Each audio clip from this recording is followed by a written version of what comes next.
Hey, Abdina. This is my emerging technologies presentation. I'm going to go a little out of left field here.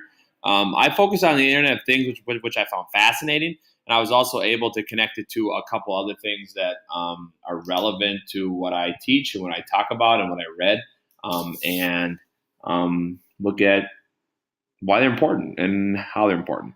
So, like the first trend that I started with was the Internet of Things, and basically, the Internet of Things is connecting devices to the internet.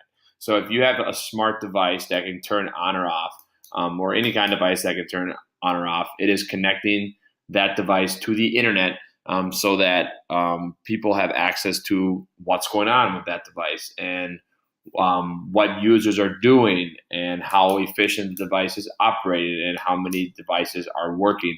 Um, I guess one example would be like um, how people use, how companies monitor people's um, activities on the internet to see where they go to.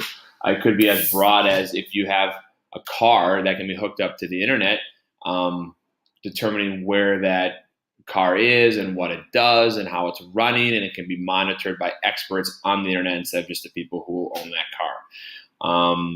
It's used in the business world a lot. And one like simplistic way that it's used is like blockchain. And blockchain is basically if a company is producing something, then what blockchain is recording the transactions of that supply chain to make sure that what's happening is transparent and good and efficient and what needs to be done. Like an example is if there's a company that produces fish fillets and they get a halibut from Alaska, the halibut fisherman has an iPad that shows that that they sold their fillets to somebody else.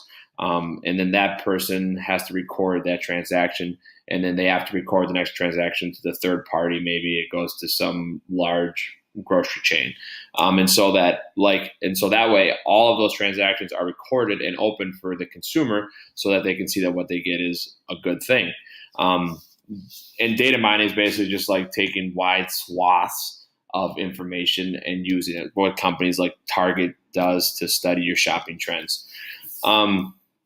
So, what does it mean for education? I mean, when we think about what the internet does, is like it provides this entire world that students have um, to study and access, and it's one of our jobs as educators to help them learn how to access that efficiently and correctly. Um, and basically, like I think about it in two ways. First of all, schools will have more information on their students than they ever might have. So maybe schools might have access to students' habits, study habits, or where they're living, or where they're coming from, or um, what is going on at home, or if it's in the classroom itself, like they can study trends of what people are doing. Like two examples that I thought of that have to do with data collection that, in my opinion, this type of data collection can only happen with new technology.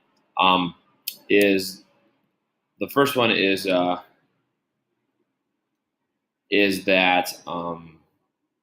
like Health Partners has developed a calculator that could predict the risk of somebody hurting themselves or committing suicide based on their medical records. So they compile all this information together, and then they put it into a calculator, and based on like what they determine looks like somebody at risk of committing suicide, then they can bring that person in.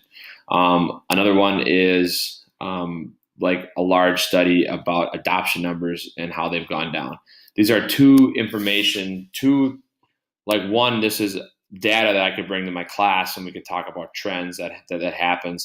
And this is using people's information in order to help them, which schools can use here in helping kids helping identify students who might be at risk. And frankly, the possibilities for what this can come up with are endless. I wouldn't even be able to tell you where to start or where to end on like what could happen here. Um, I think that like this could add a lot of security when you know more about what's going on.